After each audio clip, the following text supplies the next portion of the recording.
My medical training started over 30 years ago, and as a special forces medic, I wanted to learn medicine. I guess I started down to North Carolina and finished that up in Goat Lab, which is incredibly stressful. Incredible. I went over this one jump and landed in the sand, and I just heard to pop. Pulled a piece of the bone, the tendon stretches. Hey, welcome back to another episode of Crashing Convos. In this episode, we have Sam Coffman, ex-Green Beret medic. Sam has taught herbalism for over 30 years and has worked as a clinical herbalist for over 15 years. Sam and his wife, Suchil, also founded Herbal Medics in 2011 as an outreach organization that gives their students and interns an opportunity to work in the field while providing free healthcare and education to underserved communities. They have worked in Nicaragua, Mexico, and all the USA, both to provide post-disaster relief at free herbal clinics, education and sustainable medicine, food projects. Sam currently serves on the board of Tau Search and Rescue and is also part of the K9 Search Rescue team, together with his dog Lucy. His book, Herbal Medic, has been in the top 3 best-selling books, story publishing, for the past 2 years. So without further ado, welcome Sam Coffman. Welcome back to another podcast, Crashing Combos.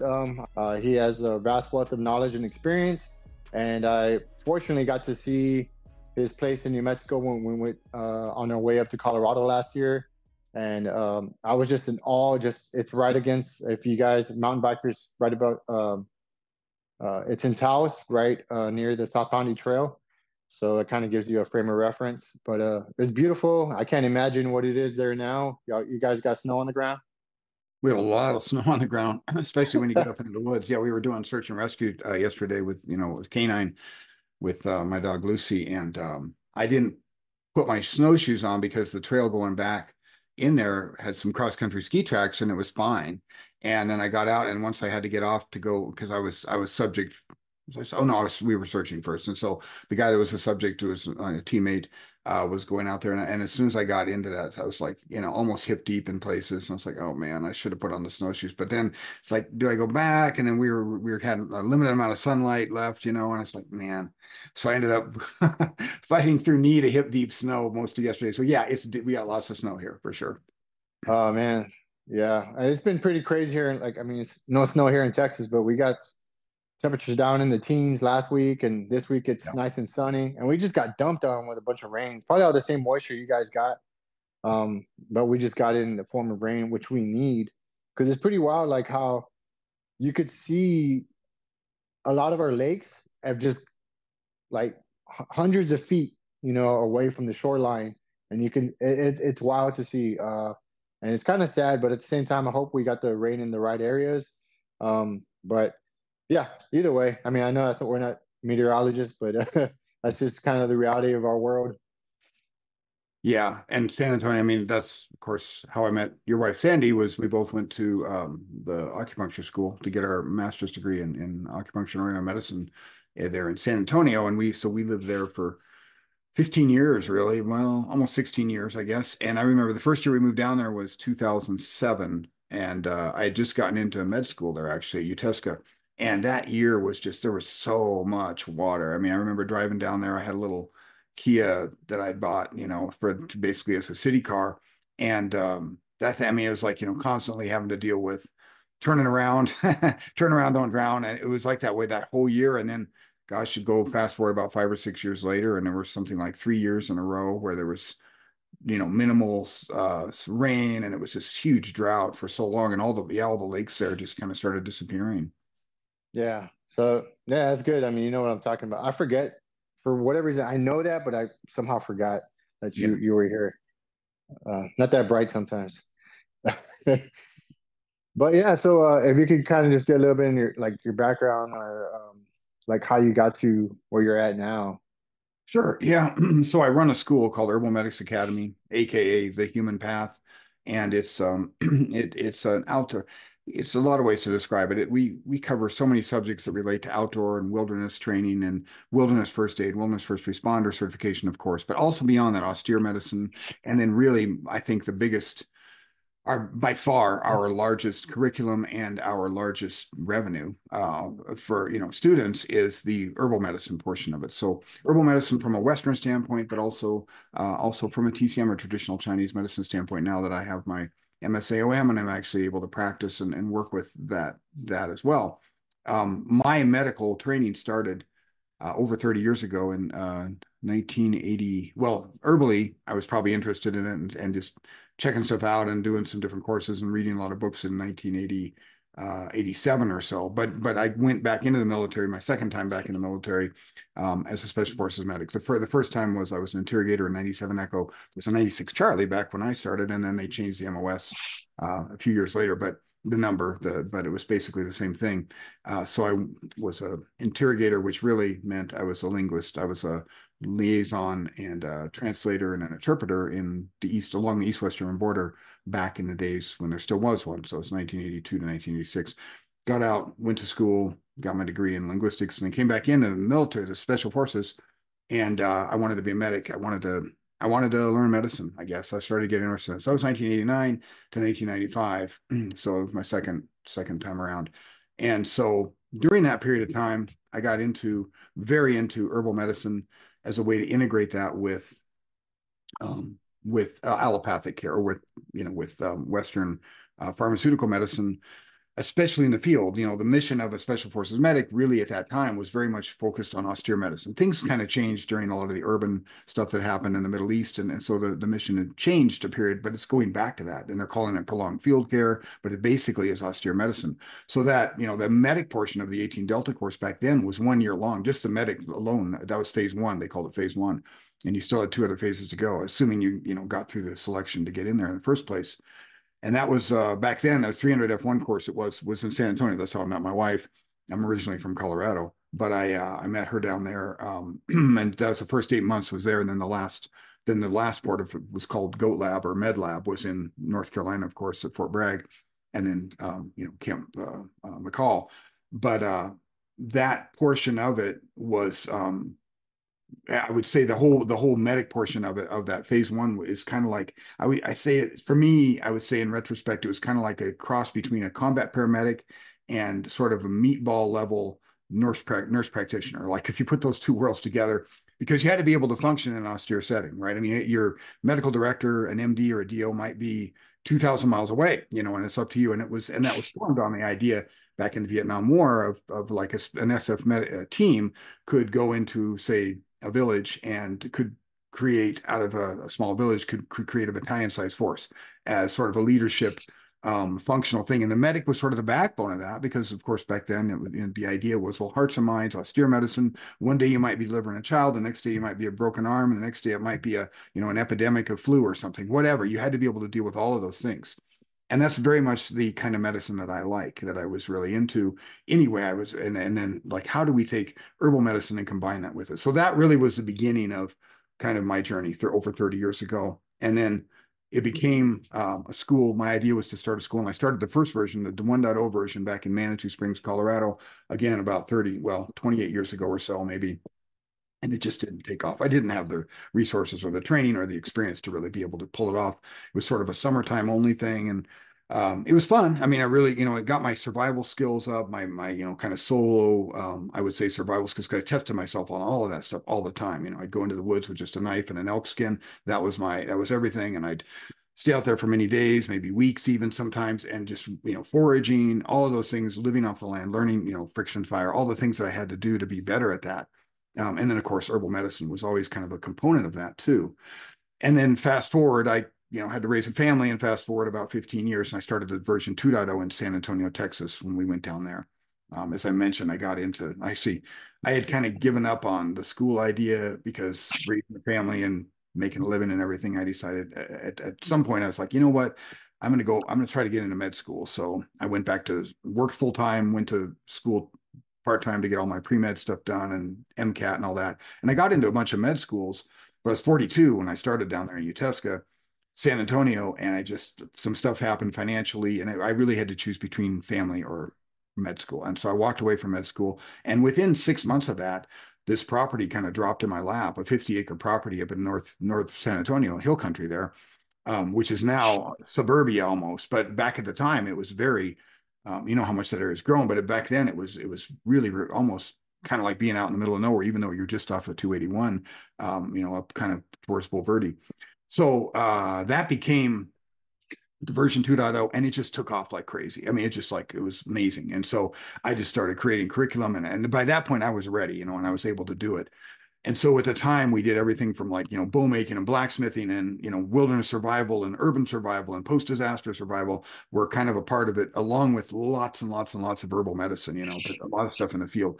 And just slowly, it kind of all distilled down to what it is today, which is really focused on medicine more than anything. So even though we do those other skills, they're more as a support of herbal medicine. So like if we used to have all kinds of scout classes where it was kind of cool, you know, the ninja in the woods at night kind of stuff, you know, the scout that when you hear people talk about scout in most survival schools, that's what it is. And it doesn't really have a practical application, but for us it does. We call it the medical advance party. And it's like, yeah, you need to know land navigation. You need to know how to survive in a maybe a potentially hostile environment, whether it's here in a post-disaster in the United States or it's in a different country, because we have a outreach group and we go to other places, you know, other countries. So any of those things, you have to know how to do sort of an advanced reconnaissance medically, as well as an on-site reconnaissance, both medically and in terms of everything from security to, of course, the epidemiology of the culture of the area, the language, all the stuff that has to happen in order to be able to have a successful medical mission of any sort. So we have a course for that, literally, that kind of distills down a lot of those skills and a lot of that stuff that we had before that was more kind of survival then. So the overall, I would say, curriculum of the course has certainly become much deeper and less broad. And then the actual purpose of what we learn has become very, very focused, I think. And that's been wonderful because, again, our outreach organization is able to provide free healthcare and other things like water purification, you know, slow sand water for purification. We've done that in the middle of the jungle, east coast of Nicaragua with the Rama Indian tribes. We've done Whoa. all over outside of, you know, abroad, as well as here in the country, places that are really underserved, both urban and extremely, extremely, you know, rural and remote. A lot of Native American nation type stuff as well as just like the middle of West Virginia, Coal Valley, where there's, you know, the nearest healthcare is 2 hour drive away, you know, and the nearest food is a convenience store, really, of anything for a whole population. So anyway, with all that said, the school and everything I've done has kind of had a life of its own, you know, that's picked up off of things. And my own journey for me personally has been to become better as a practitioner of herbal medicine as well as integrative medicine, both as, you know, from a TCM perspective now and integrating that with Western herbalism and integrating all of that together with allopathic care. And I have doctors, functional medicine MDs and DOs that I've worked with, NPs that I work with on a regular basis. We have an entire store that started out as really more of a formulary for those docs and then eventually became kind of public facing because docs are using my formulas and they're working. And so that all has kind of had its life of its own as well. So I think that, and we have like 2 MDs on our faculty. We have a PhD on our faculty. We have a nurse practitioner on our faculty. So there's a lot of integration, everything we do with what's going on in our healthcare system, you know, quote unquote, Hmm. for good reason. Both, I mean that both figuratively, you know, that's as I, I'm tracking. Yeah. yeah. So yeah, there's good and bad there, right?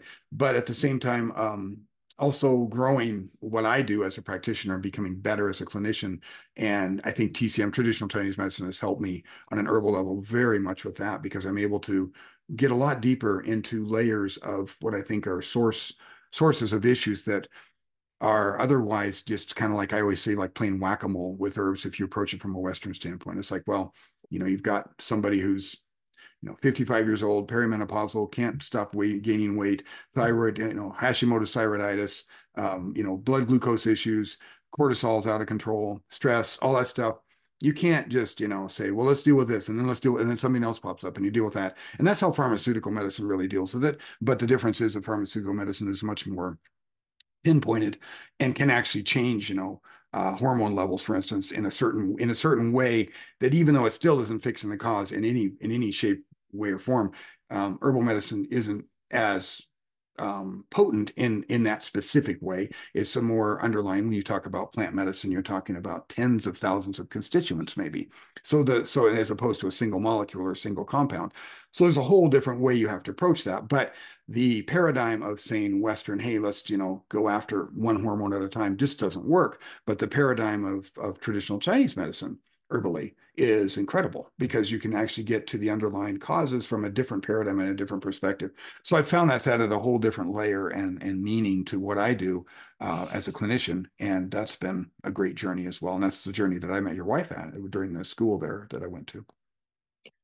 Yeah, and that's there's a lot there, and definitely I I can understand because I'm in through the VA system right now. I've gone down the pharmaceutical route because that was all like at some point it's just like um, you're going from the place I was in. You're kind of going there like, hey, I need help. I don't know what's wrong. I'm trusting you to give me whatever I need to do to get fixed. And then that's just is it's like a triage, right? They're addressing all the symptoms on a very high level, and that's one of the big differences I've noticed since applying TCM or traditional Chinese medicine to my life as opposed to and that's like I tell people there's room for both, right? When I was in Korea, that was the first time I saw it. I went to a hospital. Um, I was, I mean, it's probably TMI, but I had some medical issues. I went to Korea, or they sent me off base, and I went and I got seen like Western medicine wise, but on the other side of the hospital, they had like herbs and traditional Chinese medicine, like and like acupuncture and all this stuff. And that was the first time I seen that. And it was I still didn't understand the concept of it, right? Because in my mind, I was like, I was the only things that I knew about acupuncture was what I saw in all the kung fu films when I saw when I Yeah. grew up, Yeah. Bruce Lee, and I was always fascinated by it, but I just didn't know. And anytime it was ever addressed by anybody here in America, it was just like, oh, that stuff doesn't work, or that's you know, it was just always kind of thrown off to the side, and that still kind of exists today, unfortunately, because some of the whole health professionals, because I'm in that the road in that system that I've spoken with, there's still that mindset where it's just like us versus them, and when they've told me that they try to collaborate with um, people on the other side of the hospital, or if you will, the western side of it, there's like a pushback, or they don't want to share information, which is strange to me because it's like I thought it was about the patient. You know, they're making it about you, and like you're kind of in these tribes. And I understand there's a human nature aspect to it, but at the same time, like you need a at the end of the day, right? You're military, right? You have to be professional about it. We may not get along, we might not see eye to eye, but at the same time, if this stuff is going to work and it's been proven to work, obviously the VAs they did a 10-year study on it. Yeah. They there it has I'm pretty sure they have the research to back that up. And the first time I was actually kind of introduced to Chinese medicine was on a deployment. I was sleeping on a worn mattress. I mean, thankfully I was able to be sleeping on a mattress, right? Yeah. And I'm not complaining by any means, but that thing was worn in, and I couldn't. One day I got up and I couldn't get out of bed. I was just my back was seized up. I went to um dang, I forgot sick call. And I was like, I just need something to. I was just thinking they're gonna give me Motrin, and they did give me Motrin. But the guy asked me like, "Hey, do you, um, are you? Would you be interested in? I don't know what he called it at the time, but he said I want to say he said acupuncture. I don't think it was called Battlefield at that time, but Yeah. No. he put Oh, the okay. Gotcha. yeah he put the gold studs in my ears, the Right. ASP needles, Yeah. um, and I was open to it, and I got it, and that was the first time I was introduced to it, right?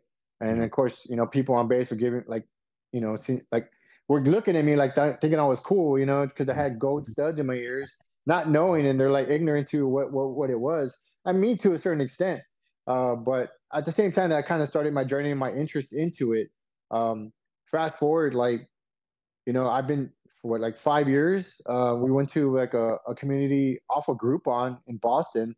Um, and this was like kind of my journey, right? I was taking every psych med because I'm just trusting, right? And I'm trying not to like not knock Western medicine, because the place I was in, I was like, I don't know what's going on. I need you to fix me. And if you tell me what to take, I'm gonna take it, right? Because I need to figure what's going on with me, right? And I didn't understand it much for myself at that time. And then, like to your point, right? Sometimes, even though the herbs are not as potent as some of the pharmaceuticals and concentrated, uh, Sandy says as often, like sometimes you have to take away before adding, right? So Yeah. it's probably good that herbs are subtle, right? Because you kind of can pick apart and really understand what the root cause is. Because if you add something that's too potent, yeah, I may address one, but it's going to bring up all these other things, right? Because your body's going to Yeah. um, attack it because it's a foreign entity or a foreign substance, and all these other markers are going to start popping up. But I say that to say this, like both can exist in both different worlds, and it's just like trying to uh re educate and kind of understand like, hey, it's about the patient. It's not about you, it's not about your degrees or anything like that. But there's like we do have a epidemic of proportion or for like mental health, physical health, and that's a lot of things, right? We can get into um convenience, the idea of convenience. Like you're talking about living in the woods, right, and trying to figure out how to survive. People aren't even shopping for their food anymore. They have, they could order it online. You just go pick it up at the curbside, and they put it in your car. That we've come a long way from Yeah. hunting for our food and foraging. And to each their own, right? I understand there are people with uh, they have handicaps or mental like or handicaps on certain levels, and they can't really shop for the. So there's a convenience for that. But at the same time, it's like we're losing our sight of who we are as humans, and it's there has to be some type of balance to that because, like, back to your point, like, was there? And I know I'm saying a lot and kind of jumping around, but was there like something that happened, or just like a some type of epiphany? It was like, I really want to figure out how to use more natural, uh, for lack of a better word, more natural options for myself. And like, because it's strange how we've gone from like the pendulum swings both ways, right? Like at one time there was like shaman and medicine men and women in tribes, and they used the earth, right? Every They knew nature in a way that we don't understand now, or at least most of us don't understand now. And we're kind of like, and most pharmaceuticals are brought like from natural herbs, and they're just concentrated and synthesized, from the rainforest to just our backyard and all these things, right? But we've lost that way, and it seems to be swinging back the other way because it seems like, at least for the most part, most of society's kind of hit that top of the pinnacle, and it's starting to swing back the other way. But was there something for you that just kind of back in the '80s that was just like, I want to figure this out for myself? Like, was it just like intuition, or was there like an event, or there's something Yeah, that kind of put you on so a that few path? things for sure. Yeah, and I think because a lot of people come into herbal medicine from a sickness. Honestly, I get a lot of students that come in because they have something where they got kicked around from doctor to doctor for 5 or 10 years, and nothing happened. And there's still and there's a lot of limitations in the paradigm of pharmaceutical medicine, and so they slip through all those cracks, and then they come to me and we fix it, or we get them at least on their way. I have a really high success rate with this type of thing. And the next thing I know, they're like, this has been life changing for me, and I want to learn this. So anyway, a lot of people come in that way. I did not, but a lot of people do. I agree with you too from the standpoint of us being separated from nature and earth. And I always say there are several different levels to looking at medicine and how it hits us. And so when you mentioned, for instance, shamanistic rituals and that type of thing, there's an outer level. I think there's a spiritual level that's related to the earth, that's related to our body, on what would be, for lack of a better term, the spirit. Now, when you look at TCM, they have several different spirits, which is really cool. But for us, from a Western perspective, we could just say, hey, in general. And so an example of that would be like a lot of the different psychological issues that are going on. When I was living, I spent a short period of time living and working with a shaman in the rainforest, in also in Nicaragua, in eastern Nicaragua, and he asked me at one point, he said, why do I hear all the time about people having, they have like, there's like, you have a lot of depression and people with suicide, and there's a real big problem with that. And so we kind of talked about it a little bit with my limited Spanish. And he mentioned, he said, to me, that's a spiritual problem. There's a lack of connection to where they come from and where the earth is. And that's really more spiritual. And so we would use herbs that were more based on being able to pull them back in this way that there may not be any medical correlation from a Western pharmaceutical reductionist perspective. You might not be able to identify any single active constituent in that plant that changes how you think per se. You might not be able to, you might, but it doesn't matter because this is really a spiritual journey here that we're working with. And so we're even finding that now in the West. We're finding it with, microdosing of some of the psilocybin and some of the different, basically nootropic and psychotropic medicines as well. So that is one thing I think that needs to be acknowledged as well. For me personally, I grew up somehow kind of close in a very plant literate family. I always tell a story. I remember being 4 or 5 years old. One of my first memories. We gardened all our own food. I was born in outside of Spokane. It's kind of a rural area, and then we moved to Colorado when I was 11. So I consider myself a Colorado native, quote unquote. But because I grew up there, this is the memory I really remember most. But I remember being 4 or 5, and we grew all our own food. We canned all our own food. We lived on what we can in the winter. A lot of times we didn't. We didn't make a lot of money.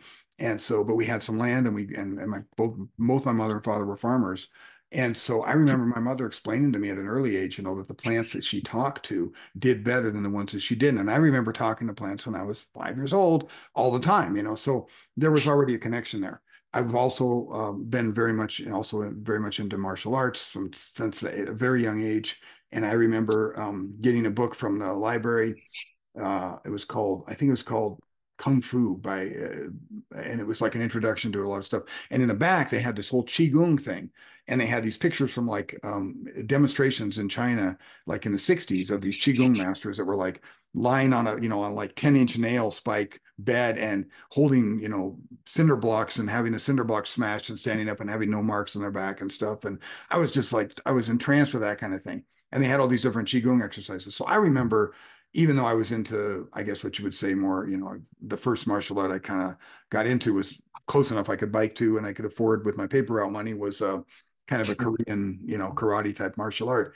And since then I've done a lot of many, many other things and gone many different ways. But at the time, that was sort of that. And then I would practice all these Qigong. So my point is, whatever that 40 years later or 50 years later, however long it was, to come back around to traditional Chinese medicine and be working in the school, in the clinic, and having patients that I was working with, and to start to understand the movement of qi and saying, wow, this stuff. And when I was in special forces, in selection and in the Q course, qigong, I think, kept me from being injured, kept me from dropping out, physically. I was always, even if I only had 4 hours of sleep, 3 hours of sleep, whatever, first thing I do when I wake up, bunk bed, or in a barracks bed, yeah, for lack of a better word, we'll call it a bed, just lying there. And it'd be the first thing I would do would just be like to breathe, and just, it didn't matter if I only had like a minute, it would just be a minute of breath work before I'd get out of bed, or whatever. If I had a moment to be able to do something, a little bit of qigong, where nobody would see me, just a standing meditation exercise. So by the time I got to TCM, I'm with all these other students. So I think for the first time in their life, they'd ever really considered Qi Gong, and the work of what Gong meaning work and Qi meaning Qi, which is really, in my opinion, the um, the concept of the molecular level of life. And that's different for trees, that's different for humans, it's different for animals, it's different for the earth, but it's the same in the sense that it's still that molecular component of life. What is life? What is that? What actually gives us life? If there's a dead body versus a live body, you cut a dead body, it will not repair. You cut a live body, and regardless of, well, for your situation, your body will try to heal itself. It will try to live. And so that's what I think of as chi when I think of it. And so the movement or the flow of that chi is actually an exercise. It's actually something you can practice and you can get better at. So by the time I was working with that in Chinese medicine, I'd been like 30 or 40 years of my life. I'd already been familiar with it and working with it in my own body. So it made it very easy to translate that over. So that's another aspect of it, I think, even though I'm not, I would say, I'm probably more of a tradition. I would say from an Asian perspective, they say, in Chinese medicine in Asia, herbs are 80% and needles are 20%. In America, herbs are 80%, or I'm sorry, needles are 80% and herbs are 20%. And that's primarily probably a big part of that is because of the fact that you can't you can't pay for herbs with insurance. Needles you can insure and get health insurance to pay for, but not herbs. I don't care about insurance. I don't care about any of that. So for me and for my tradition is herbs anyway. So but even with that, it's like still understanding that from a needle perspective and actually feeling it and moving the chi with using the needles. And then boom, all of a sudden, wow, I can see how herbs in this whole paradigm can work then too. That's incredible. That's a whole nother layer of thinking. And so I agree with you. The patient is always first, right? And we've lost track of that in many places because of the political influence of pharmaceutical medicine that started literally in the 1910s with what was called the Flexner reports that then changed medical education completely in the United States. And people don't understand this. So there was a 70 or 80-year smokescreen over actual healing and working with herbal medicine and during that time pharmaceutical medicine was the only way to heal, the only way to work with any kind of anything, and anything other than that was deemed as chicanery. It was deemed as somebody's just it's a scam. It's just what do you call it? Snake oil. And that's completely false. And so you've mentioned that it's coming back around, and it is, and it's money related. The nutraceutical industry is a billions of dollar of year industry now. So there's so much money in it. And pharmaceutical, believe me, there's a lot of pharmaceutical investments in the nutraceutical market for sure. There's always new stuff coming out. And so it's the cat's out of the bag, right? And this happened in 1995 with Day Act, and it's happened and it's continued to happen now. Even the FDA and GMP, what are called good manufacturing practice rules, everything has happened since at least since 1995. Going forward in our own political and our own system of legislation has changed that landscape considerably from when I started. And you had to be looking over your shoulder all the time because you didn't know, if somebody was going to report you for practicing medicine without a license or whatever.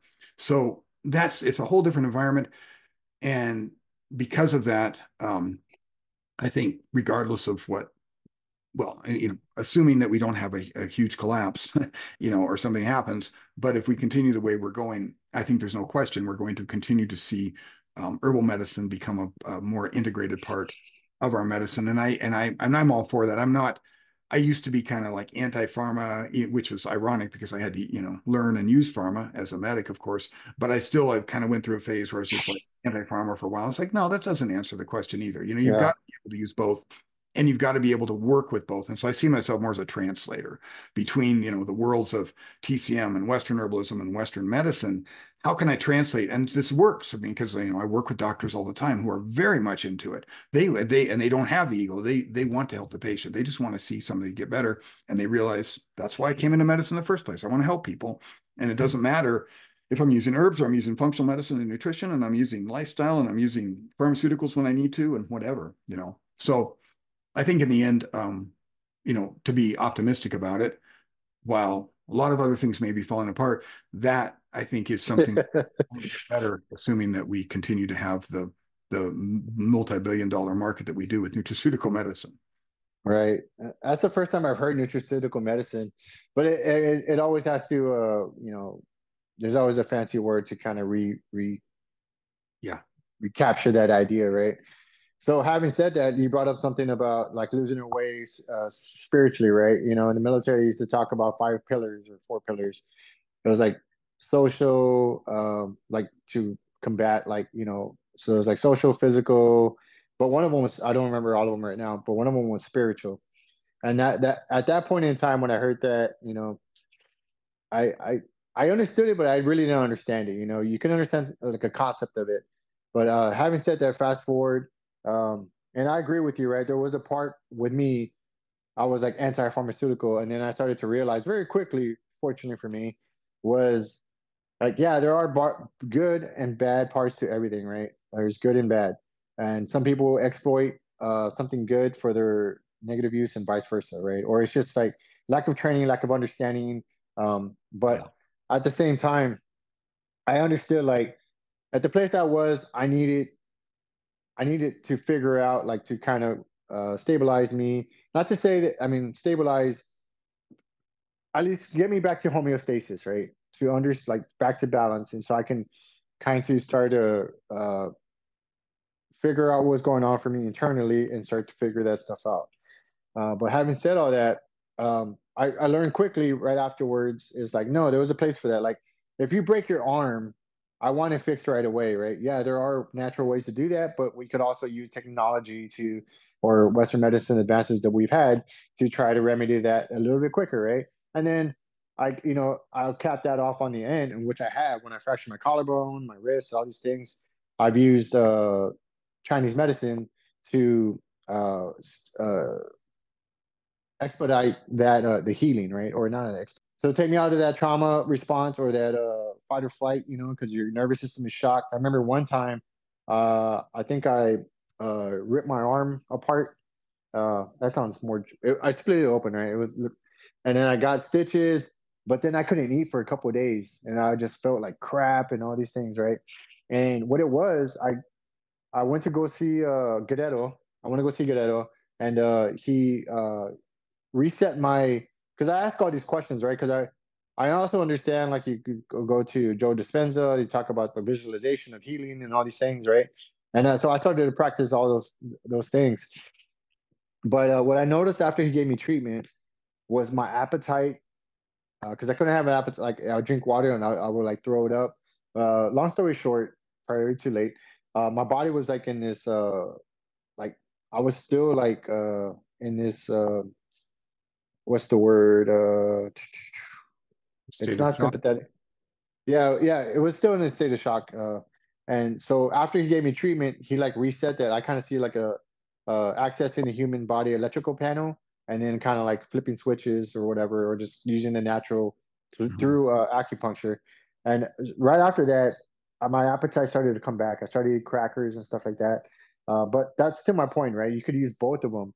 And with that, have you? And I think you have you gone down the path of like I mean it's kind of like a new terminology to it, but like quantum biology, like Yeah. where When yeah, Quantum Healing came out, that book came out, I was really into it. Wait, and that was a long time ago, a couple decades mhm, ago, but I remember getting into that idea then. But yeah, we can absolutely enhance. So you mentioned something about expediting healing, and I think that's really where herbs can help a lot. And of course, Dr. G is great. He's awesome, man. And so he saw whatever needed to happen, and he probably, I'm assuming, worked with needles as well. And yeah, if for those who don't know, Dr. Guerrero was one of our instructors. He was one of our faculty at the school that we studied at in San Antonio. I don't think he's still there anymore, but he was for a long time. He's a director even for a while, and he's just a wonderful instructor and an amazing healer too. But so I think that so my own story, for instance, on a broken bone, I broke my thumb. This is, if you buy my book, Herbal Medic, you can get that out on Amazon or whatever. It was a bestseller for story publishing for the last 3 years, or one of their top three bestsellers. And so it's a well-read book. And in the beginning, I talk about this story of how I got to North Carolina. So I mentioned the 300F1 course, the first 8 months of the of the medic, 18 Delta course in Special Forces was in San Antonio back then. Then you ship down to North Carolina and finish that up in Goat Lab, which is incredibly stressful. It's the hardest course I've ever done in my life. It was amazing. It was both amazing and horrible at the same time. As you can imagine, we work with goats there, or did at the time. And the blood is real, and you're not allowed to use the word goat. It's your patients, and you're highly sleep deprived, and you're working on everything from gunshot wounds and trauma, and doing kind of meatball surgery and debridements and amputations all the way to constant trauma, ABC trauma, and then long-term care too, long-term patient cares too. So you got all that going on, and you're up all night writing stuff and researching and Merck manual stuff all night, and you're working all day, and you're being tested all the time. Well, prior to that, I had about a week in between getting from San Antonio down there, and I had a buddy who was already down there, was an SF in San Antonio, or I'm sorry, in Fort Bragg, and he was into mountain biking. He's like, hey, and I was too. And of course, I had a crappy little Diamondback back then. This was in 1980, this is 1990 maybe, or 1991. And he's like, hey, let's do, some mountain biking. So we went on trails there. Being from Colorado and being used to rocks and everything, it was all sand. And I went over this one jump and landed in the sand, and I just went straight out, falling, outstretched hand injury. And and I heard the pop. And it was, and so basically an avulsion fracture of my left thumb. It just, pulled a piece of the bone, the tendon stretches and pulls a piece of bone right off the thumb, right? And Ah, I didn't I was in denial, at first. It's like, I didn't really hear that. I'm fine. I'll be okay. And then I went back, and at Go Lab, we'd already done in processing. So I knew we had access to our own x-ray machines and our own microscopy and everything there, right? It's all its own little world in there. So I went and just x-rayed my own hand. And sure enough, I mean, it's just like, you could tell bigger than hell. You could see the bone pulled away. And so then I was like, well, this is real. So let me go up to the real dot, to the hospital. So I went to the, Fort Bragg hospital and went in there, and they did the same thing, radiology and all that. And then the doc's like, hey, yeah, an avulsion fracture, no doubt about that. He's like, but, and it's big. And the only way to fix this really is with an open reduction internal fixation. We're going to have to pin it. There's no way it'll heal any other way. And I was like, and he's like, no problem. I'll sign off on it. You'll get a medical recycle. And my goal was, so I had a 3-year-old son at the time, and in Colorado, that I hadn't seen for almost a year. And I felt like a piece of crap of a dad. And I was like, I am not spending 1 minute longer away from my son than I have to, So I'm not taking a freaking recycle. I'm either making it through this in one shot or not, or I'm out. And the thing was, they give you one recycle in, well, depending, I mean, like a medical reason, or if they believed you could make it, they might, you'd get counseled, and then you could get a recycle. Not everybody did, but they give you one recycle in the 300F1, and they give you one recycle in Goat Lab, was usually the way it went, right? So you get people that would recycle a couple times and end up washing out anyway, and then go down the line. They'd be an Echo, Commo, or they'd be Engineer, or they'd be Bravo. Kind of everybody land at the bottom of the pile of the Bravos. We'd make jokes about that, but it's being the easiest of the four specialties in Special Forces team. But anyway, my point was, that, well, we started with 83 in San Antonio, and we ended with 13 of the originals, right? And I was one of those 13. Well, what got me through that was herbs. So I told the doc, I'm not taking a recycle, and he cussed me out. And he's like, I said, let me just just put a cast on it, doc, and I'll take care of the rest. And he's like, you're an idiot. You're going to flunk. You're going to never have use of that thumb again. You're never going to have full grip strength again. Get the fuck out of my office. And if I see you in here, you're getting an Article 15 for disobeying a direct order. whoa. So I was like, okay, I'm out. And I stopped and got the cast on, got back to barracks, got the cast off, went to town. And I knew, because I'd been already in town, I'd been in town there about a week. And I knew there was like this kind of a new age shop back then. It wasn't a real herb shop, but I knew they had herbs there. And I knew some of the herbs. At that point, I maybe had a materia medica of, herbs that I knew of, maybe only like 20 herbs, right? I mean, I probably work with 350 or 400 herbs all the time here, but at that back then, I knew like maybe 20 herbs. And I knew two of them really well were horsetail and comfrey. And I knew they had them there, because when I went there, I looked through all their herbs, of course. So I went back there, and I got a pound of each of those two herbs, and I came back to the barracks.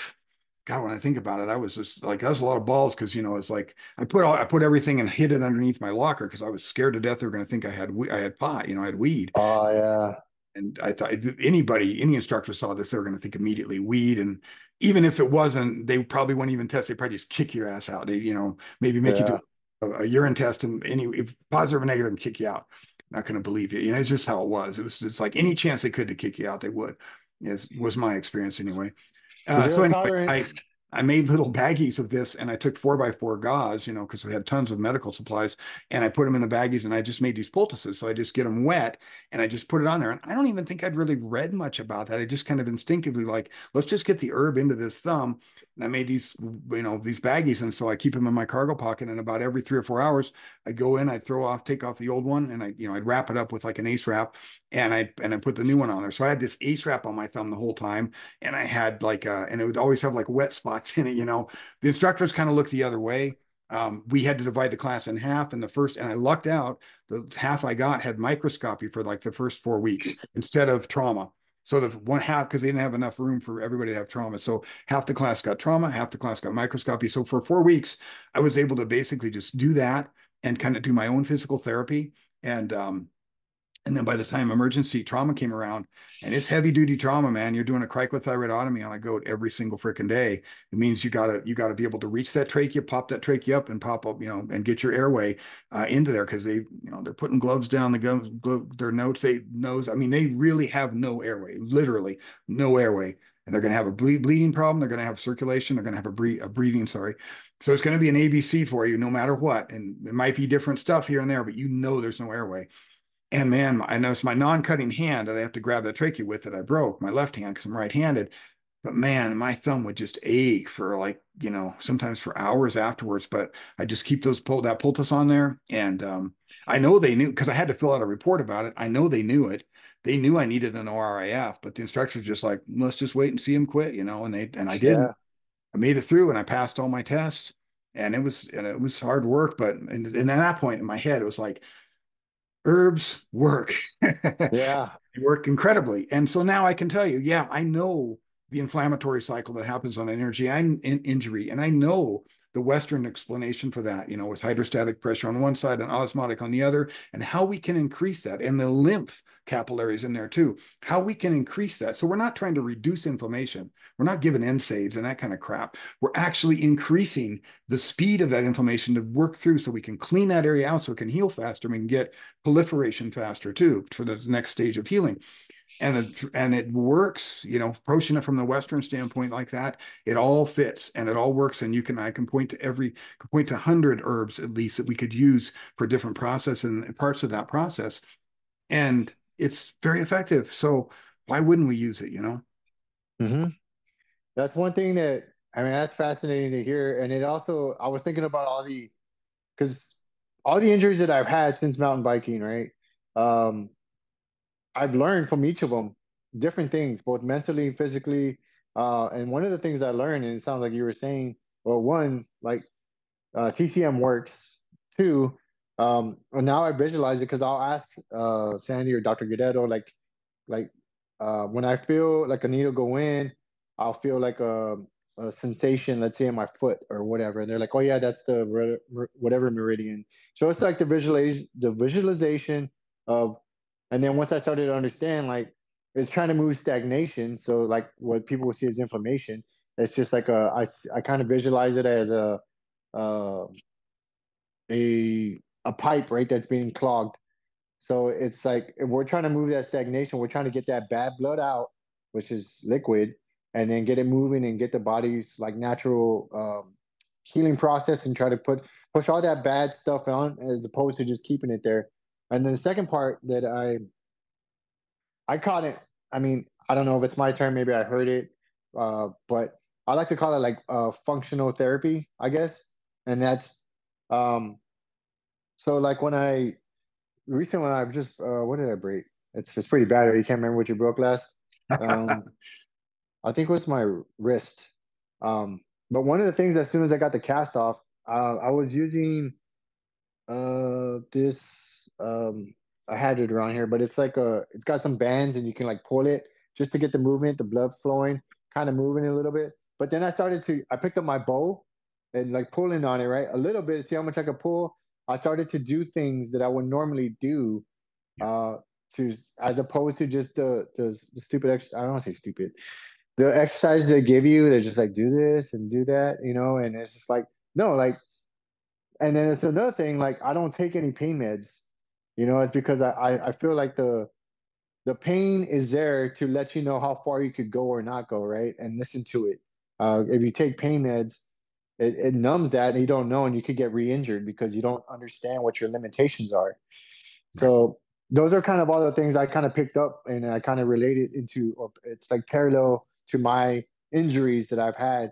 And it's not just one thing, it's a lot of different things. It's also like uh, not just taking something and not understanding like what it's going to do to you, because if you can visualize the healing process in that or believe in it, right, like that there's a something that happens right in the mind when you know that something's going to work as opposed to like this ain't going to work, because it kind of puts your body in that um and that stressful state, and it doesn't compromises your immune system, and it doesn't allow your body to properly heal, as opposed to this is going to work. And it's not like a false um, like trying to just sugarcoat something just to believe it just for the fact of it. No, it's like truly understanding like what it's doing, and then also doing all the things like eating the right foods and stuff, the nourishing foods to try to help yourself.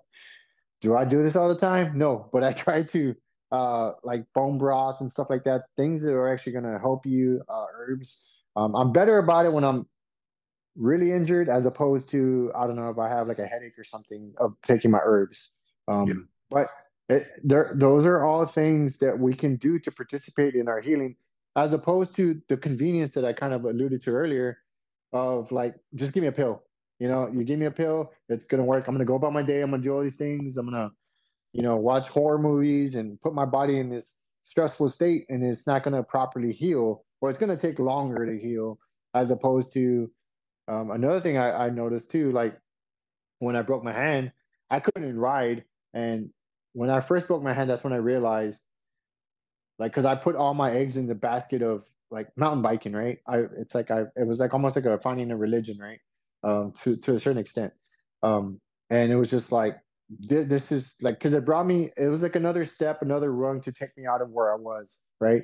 It gave me that feel to like I could be good at something again. It kind of reminded me, gave me the vibes of when I play football, and I got that adrenaline rush and all these things, right? Yeah. And it was a sport, it was outdoors, and then I started to appreciate nature more. But when I broke my hand, I was so pissed off like at myself for allowing something to like just putting all my eggs in one basket. When I like, what if I can't ride anymore? What am I gonna do? like am I just gonna use this one thing? And I kind of came up with this term in my head, like, don't be one dimensional, find other things that bring you joy. Because when you can't do that thing no more, due to old age or injury or whatever, like, then what are you gonna do? You're just gonna fall apart and just suck all day, But so I started, like, archery and all these different things. But when I broke my hand, I was like, there's I remember hearing about a study, and I can't, you could probably cite it better than I can, but I talk about this a lot. And I always want to go and look up that research. But there was a study, and they had two patients, or patients in general, and they had same injuries, and they put some of these patients by windows with uh, trees, nature outside, and the other ones just in a room with no windows. And the patients that had access to nature visually healed faster than the ones that didn't. Oh yeah. So I took that, and then kind of intuitively, right? I started to go on trail walks with Lotus and stuff like that, and I think that facilitated my healing as well. It's that forward movement. Andrew Huberman talks about it as well. Yeah. But it's like all these, if you could do all these things and really participate in your healing, you're gonna be that heal that much quicker and heal that much better, in my opinion. And that's from my experience. Those are the things I've learned from all the injuries that I've had, in the past 5 years. Yeah. That was also really interesting was the fact that if you believe you can heal. And there's a really good book that came out a long time ago called The Biology of Belief, I think it's called, I think. And it's written by an MD that was, or is a PhD. I may be getting a couple of books mixed up, but they kind of came about at the same time. But basically, it gets into the concept of epigenetics and Mm. the ability of our cells to change based on what we believe and how we feel. And in that, for instance, one of the first things that I remember I want to say I got it on audiobook, so it's back in the early 2000s or mid 2000s. And it was, he was talking about how people consider the brain of the cell, for instance, to be the nucleus, but it's really not. It's really not. It's really that he felt it's really the membrane of the cell. So all the information coming in and out actually of that cell is what tells the cell what to do. And he compared it to the human body, all the information coming in and out. So if you're talking about nature, where you're talking about your environment, you're talking about, living in a household where everybody's screaming and fighting versus where people are getting along and there's tranquility and there's some balance and harmony. All of those things are going to affect our body in many ways. And you can even point it down to the cellular epigenetics that will happen as we work with that, in my opinion. He talked, it was either this or another one that I heard where this was a PhD that apparently had like a high school project that eventually, like 6 or 7 years later, he got a Nobel Peace Prize for it. So he was like a genius at a very early age. And I don't know if it was this project or part of this that had to do with different waveforms that we emit when we have certain emotions that, and I don't know, this it sounded like it should have been classified information, but it was weaponry information that he said was used back in Desert Storm, like back in Kuwait. Mm, Desert Storm, right? Was it? Yeah, Desert Shield, Desert Storm. I was in Q course when Desert Shield happened, I think, and then that became Desert Storm, right? But anyway, Kuwait, the war in Kuwait, long before before the Afghanistan and Iraq war. Um, which wasn't really a war. It was, I had guys, there were guys over there that I knew later. They were on teams, medics especially, they were on Special Forces medics teams that called it a POW collection exercise. And it was just, there was people that had no will at all to fight. Well, this guy was saying he was on a research team that developed this for the DoD that had these ability to take like emotion, like waveforms that we would create with something like depression, and there would be a specific waveform they would map to this. And then they figured out how to fly, like put that and project it off of, amplify it off of drones. And he said they were just like bombarding troops with these waveforms of depression and fatigue, and or just, wanting to give up, just like futility. And he said that was, in his little thing, he was saying, you want to know why people were surrendering? This is why, not, because of the other.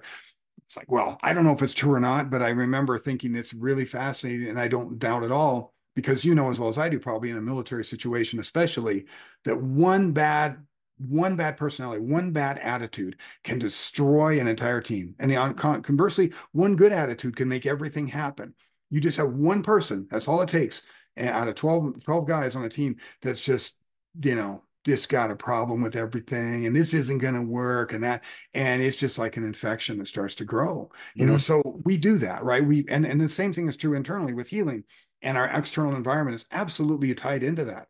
How you feel, how people are supporting you or not supporting you, all of that. It's the human organism. It's not just a series of chemicals that you can change with a pharmaceutical. That is not what our bodies are. And I think people are finally waking up to that and realizing that. And it's more than just saying stress. Everything used to mhm, be, well, it's just stress. And that there's a way more involved in this. But if it can't be quantified under a microscope, it doesn't exist. Well, the point is that we are using tools that we created to define the reality that we understood to make the tools in the first place. And that's the problem.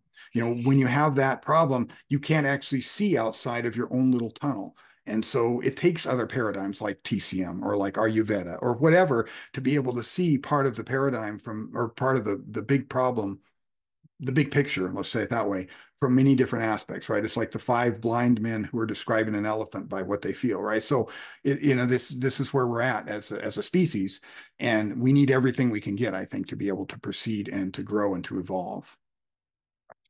yeah, and I know what you're talking about. I've talked about that before, and I think that was discovered by a three-letter agency. I'll just say that. I think in the 60s, through an antenna called like HARP, where they were able to manipulate a population based off of the frequencies. So the lower frequencies would create a lot of negative feelings, right? More agitation. Higher frequencies were euphoria, sense of euphoria. So that technology was probably used in that. That's the first time I've heard about it in Invasion, but with everything I kind of uncovered now, especially as post retirement and stuff like that, and just kind of stuff like just connecting all the dots, if you will.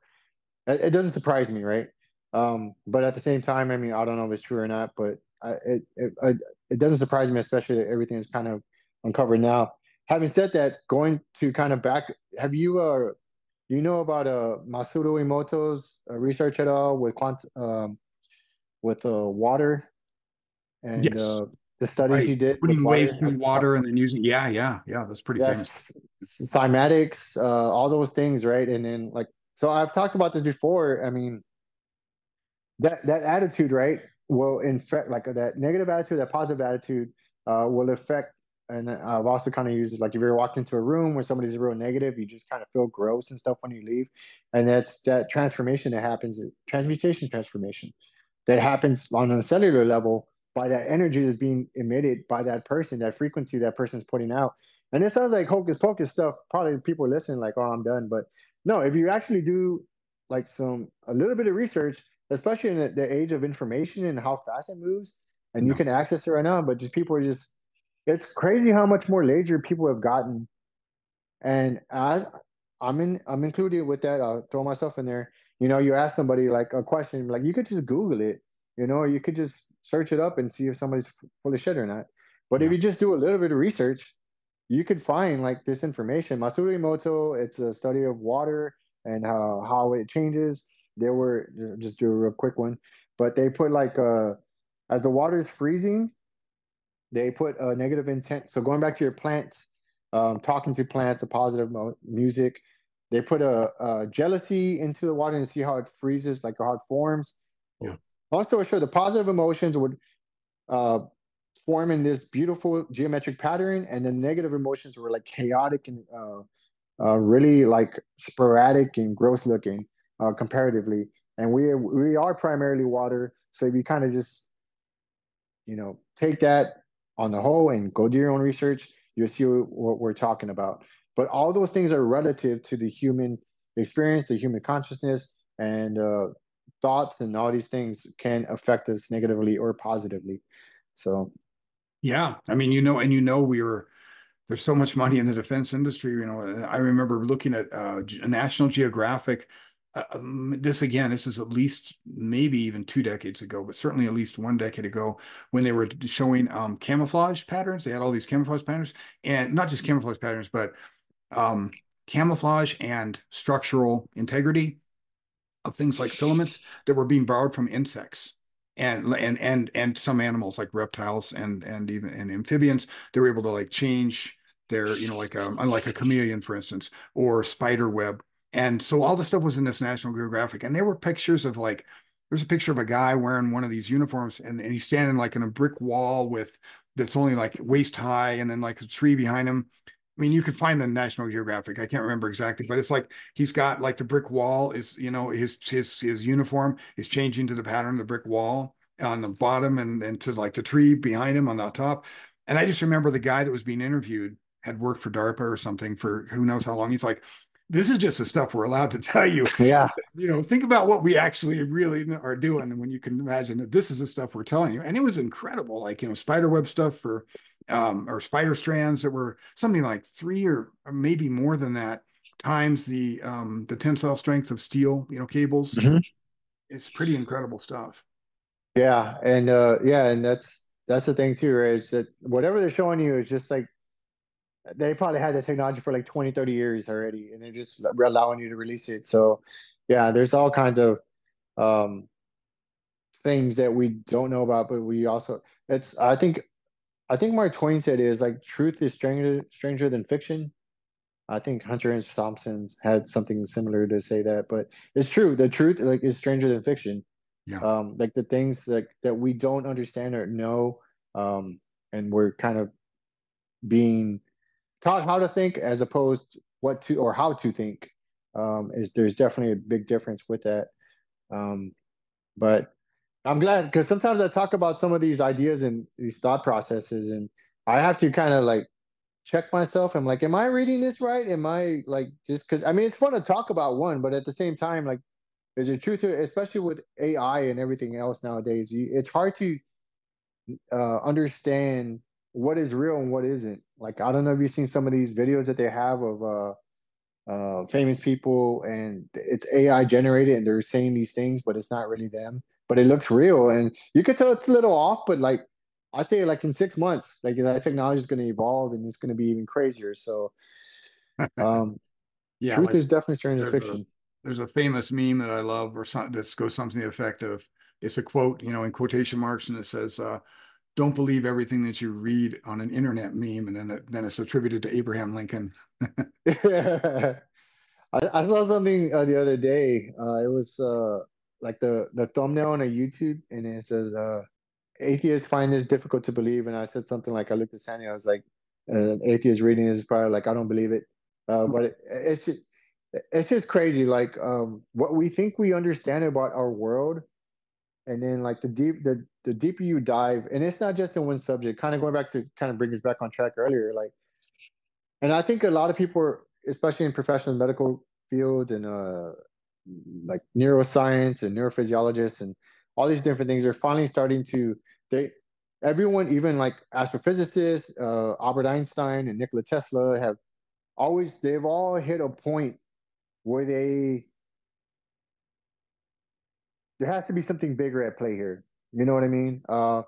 And it's if you could throw all these data points, and I talked about this often too, is on the wall, right? So like quantum biology, herbs, nature, science, Masaru Emoto and water and like protons, photons, like and but like find all the endpoints of them and connect them all. It will help answer the questions. I guess my point is like people get kind of sucked into their specialty and don't talk to other specialties to try to understand where they're like having issues understanding uh what the bigger answer is, what the bigger picture is to connect all these different understandings of the human body or the earth or vibrations, frequencies, and stuff like that. Because unfortunately, we kind of get uh, for a long time, people were ostracized for believing these, fringe ideas, right? But there is truth in that. I mean, go back to um, you were talking about shaman in Nicaragua, how he has this understanding of nature that most people do not, right? It's because he's been in it, he's been immersed in it. And the longer I spend in it, there's things that I've just walking in nature have come to me intuitively, only to have, and then to share that with somebody, and then they send me something like, "Hey, remember that thing you told me about?" And it was just, it sounds hokey pokey or whatever, but and I feel strange saying it because coming from the mindset of where I was to now, 10 years ago, I would have been like, if I would have heard me saying it, I was like, man, what the fuck are you smoking? Like you sound like crazy. But um, speaking of negative energy, like if you're like in this depressed state, I kind of visualized there was like these two trees, right? And visually, I just kind of felt all this funk that I had, and through one of them, I was just pushing like this. I visualized in my head like I was pushing this all this nastiness like that I was feeling and depression and all this stuff like through one side, and then the other side it was like a filter, and it was bringing this like um new energy from the earth. And then but I felt better after that. I thought it was like maybe it was psychosomatic, like yeah, I feel better. But fast forward, like somebody sent me a link about I don't know, it was a shaman or something like in a forest, but they were talking about that practice. And this was like 4 months later, and I was like, I how do what is that, right? What is that? What is intuition? What is that feeling that you feel that is coming from it, and then you listen to it, and then it's something that's been verified by others that have come before you. Yep. That feeling, that connection, um, that there's something to that, and the most of science, since they can't replicate it or prove it, it's kind of just like thrown off the shelf. You know what I mean? Yeah. Um, But intuition is a skill. And like any skill, the more you practice it, the better you get at it, in my opinion. So it's absolutely real. yeah. So being that you've kind of, and I thought that was fascinating how you grew up. So there was uh, like it was kind of brought up in your family, like working with, soil and plants and all these different understandings. So like that connection, like touching them and stuff like that gave you a different fond respect and understanding like of the world around you. As opposed to me, I grew up with I guess city life, right? And where even animals were not treated as equal in my household growing up. And granted, they probably learned those from their parents and so forth and so on. But like our dogs got um whatever scrap food, or like we didn't even buy dog food for them, right? We just gave them whatever scraps we had. Most of the times they went hungry, I'm pretty sure. They can just kind of just roam the streets. And fast forward, Lotus, my pup now, and she gets like some of the best food, and it's just because that, and I treat her, I pet her, I give her kisses and stuff like that, like on her forehead and stuff like that. And it's fascinating how growth in yourself kind of relates to growth in others around you, and it affects them in that positive way or a negative way, right? If we don't choose to fix the things within ourselves, it kind of is put outwardly in the how we treat others around us. And I attribute that through nature and that found respect and getting out in it, immersing myself in it. And that was a byproduct that I didn't expect mountain biking to bring to me. You know, that was definitely a positive one, but I don't know if any of what I just said makes sense, but I feel like I kind of jumped around a little bit. No, it's absolutely. I think it's right on track too with what we've been talking about. And I agree. I think that nature is incredibly healing. It's something that I go back to all the time from everything from physical fatigue and just needing to recharge. And I'm not talking about going out and doing anything. I'm talking about just going out, what I call re-earthing. I used to do this when I was a kid. And even after we moved to Colorado and I was a, young teen, kind of preteen and teenager, still garden duties, man. I mean, we were grew up in a pretty big family, but we were kind of like slave labor for the family. Right? It was like, we worked hard all the time and we were always remodeling houses. And looking back, I learned a lot of stuff. I learned a lot about construction. I learned about gardening. I learned about things that I'm glad I learned about in retrospect. But at the time, it was like, oh my God, don't let anybody catch me outside or, like doing anything that could be thing is I don't have anything to do or I'm going to be working. And so Right. but I remember in the spring having to, I always tilled the garden. It was my mom, I wish I knew what I knew now about composting and no-till and so forth, because I could have really have taught my mom some techniques that she would, I think, really have loved to learn and to use about gardening that I think are more advanced than what we did. But every spring we go out and till up the soil. And of course, we had really crappy, like that bentonite clay soil that we always had to add, sand and stuff into to be able to make it to be able to grow better. But I would go out there and I would just like stand in this dirt, in the spring with my bare feet and contract and relax my feet into it, just basically like digging in the dirt with my feet. And it was an Grounding. incredible feeling of what I call re-earthing. And so it became later in life that when I was just, there were times where my fatigue levels were just from just working all the time and just insane, I would say uses of my energy through things that I had to get done or whatever, where I would do that, just go out and find a place in the woods and just lie down in the dirt, on the right, straight on the ground and just lie there and just soak up whatever is there in the earth. And hopefully, if there's some sunlight, that's part of it too. And that has always been incredibly healing to me on a level that is far deeper than what you're going to get from taking anything or medication or an herb or anything like that. There's a profound connection there that is between our species and this planet that without it, we'd be dead. If people just don't seem to get it. If the earth didn't provide us with what we need to live, we would not be here as a species. And we may not be, we may not be here in 100 years. We may not be here in 50 years. We may not be here in 1,000 years. I don't know. But one of the main reasons will probably be because the planet doesn't support our life form anymore because we fail to understand that and just accept that and realize it as a base foundation of what we're doing. Doesn't mean you have to be a hippie, a pot smoking dope hippie, liberal, whatever, all the crap that comes out that divides us, right? I mean, there's plenty of conservative people who should understand that, especially if they're going to rural America, where our food comes from, what it takes to grow our food, what it takes, and we do this too. I mean, we grew rabbits. We aren't right now, but chickens, rabbits, and even at the school down there, we had goats for a while, and we've always did harvesting classes, and obviously very respectful.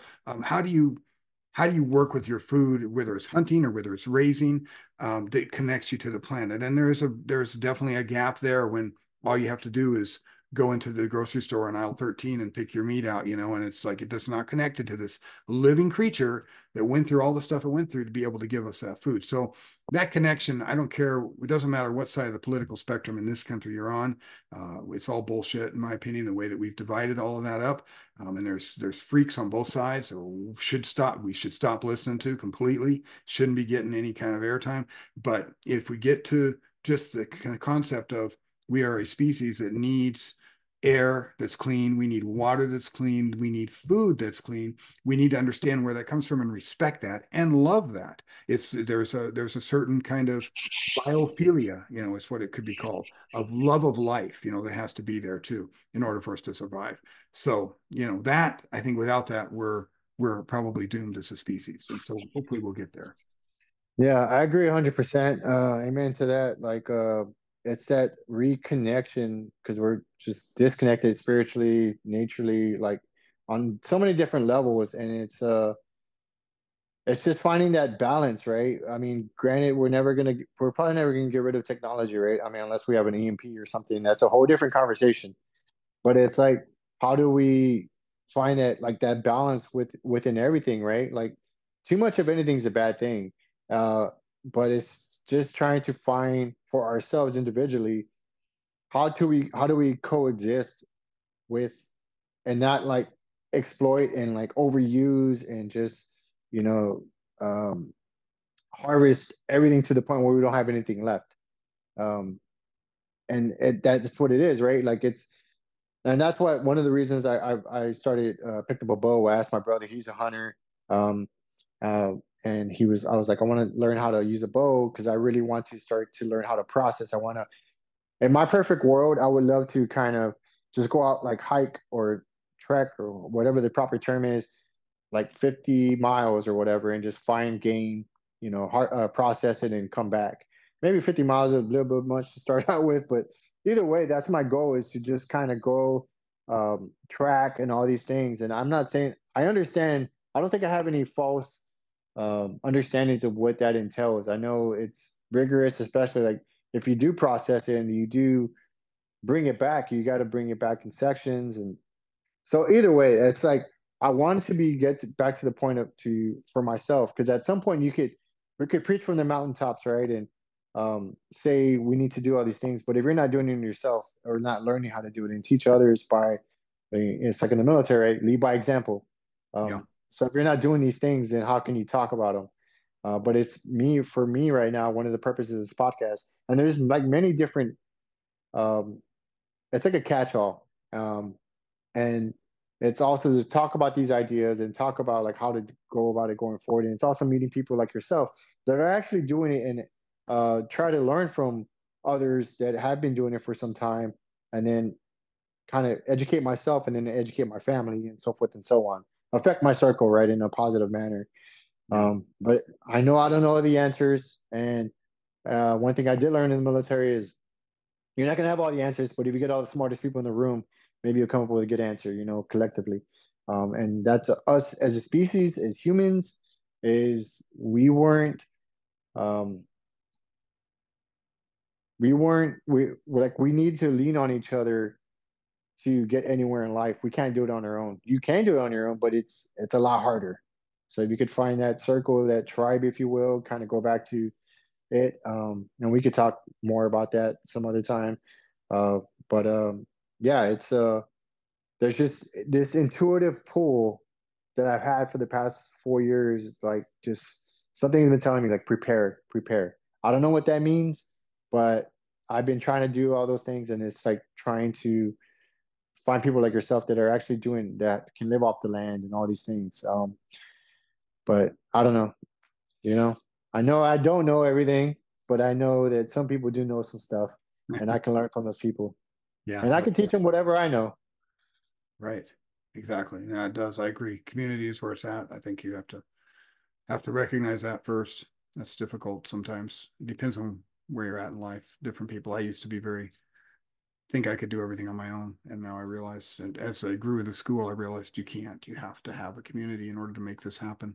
And I think we Right. can. I think that you're right. It doesn't mean I'm not saying we don't need technology. I think we absolutely can use technology in the best of ways. In the best of ways, we could solve all of our problems with the tools we already have. There's no question about it. It's just we don't have a social structure or a cultural structure that allows us to do that very well, unfortunately, and that's a whole nother conversation. But yeah, I think that there's both hope, but there's also sometimes a lot of despair about our situation as a species, in my opinion. Right.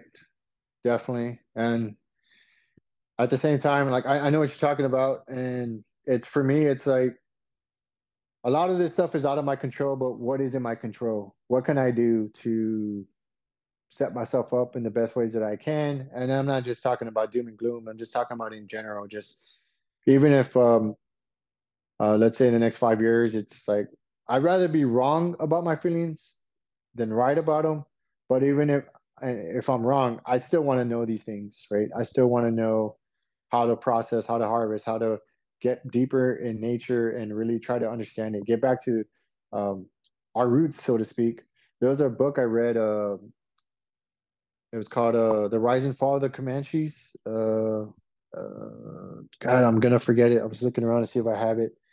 Um, and it's just talking about because I used to fantasize about the idea of like growing up as a native and stuff, and I mean, and there's a lot of things that I learned in that book, uh, Empire of the Summer Moon, Empire of Mm, the Summer Moon, okay. and so he talks about the rise and fall of the Comanches, but it also talks about like the reality of Quanah Parker and all these things that happened then, and the warring of the tribes, and when the um, British came over and started to settle, and the settlers, and all these different things, all these different nuanced conversations and subjects. But even then, we were warring. You go back to the Roman Empire. We've always been a warring tribe, but at the same time, like they also had a different. I think they started to kind of find this balance within it, where they that book also talked about when these technologies started to come over and like how the natural ways of how they coexisted within nature started to change as well because they started to adopt like just the rifle, right? The rifle on its own started to kind of separate them from uh, how they uh, hunted in nature or how they went about nature and with themselves and all these different things. But it's pretty fascinating. Within that, though, what I was trying to get to was it made me understand that we are capable of so much more in the sense of like to read about how the Comanches were on horseback when the horse came over, I think from like Spain, or when they came over and they saw how they were riding horses, how they were like hanging off the side, holding on with their feet. They had a 14-foot spear in one hand and a bow in the other one, and they were coming around and like firing their arrow. And I was just like fascinated in how they would ride for like 500 miles. They would just uh, chug a bunch of water to the point of throwing up and ride about 500 miles to whatever like water sources they had. Mhm. But what that told me was we are capable of like we don't have to necessarily. Yes, we need water and we can go without. But it gave me an understanding like how long we can survive without water, and like under the most austere environments and climates and what have you. And maybe I took it too far, but I started like a lot of the races I did. I would drink a lot of water beforehand, and I didn't drink water the rest of the race. And as hot as it gets here in Texas, it's probably not smart, but I was really like testing myself. And more often than not, I was good to go. You know what I mean?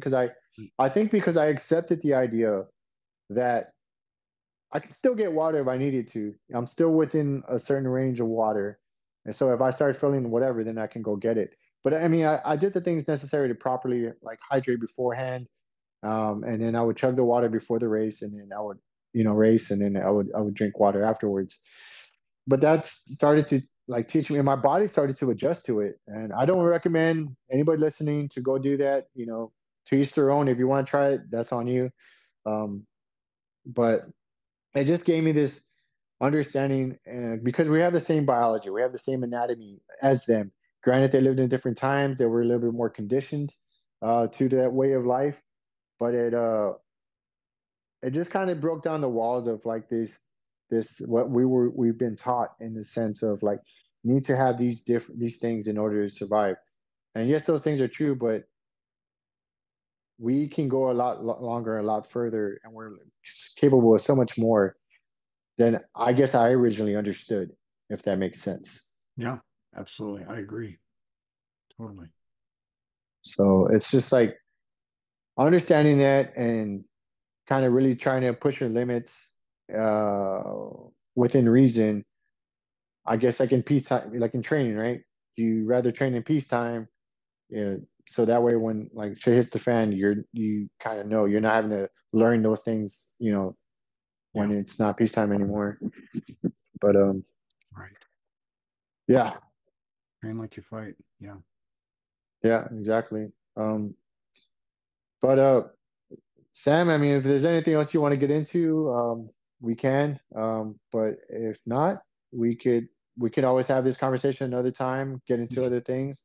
Sure. Yeah, we can Um, have another one sometime, man. We've definitely covered a lot of stuff, and I feel like I've yeah, talk to Yeah. this here for today, but So where can people find you? sure, you can find me on herbalmedics.academy as a school. Herbalfirstaidgear.com is our store. So herbalmedics.academy or herbalfirstaidgear.com. And then my book is called Herbal Medic. You can get that on Amazon. If you just Google my name, Sam Coffman, you'll come up with all that stuff too. That's pretty much most of it. Okay. Well, I appreciate your time, Sam. I appreciate your like all the knowledge. I know there's a lot we didn't cover.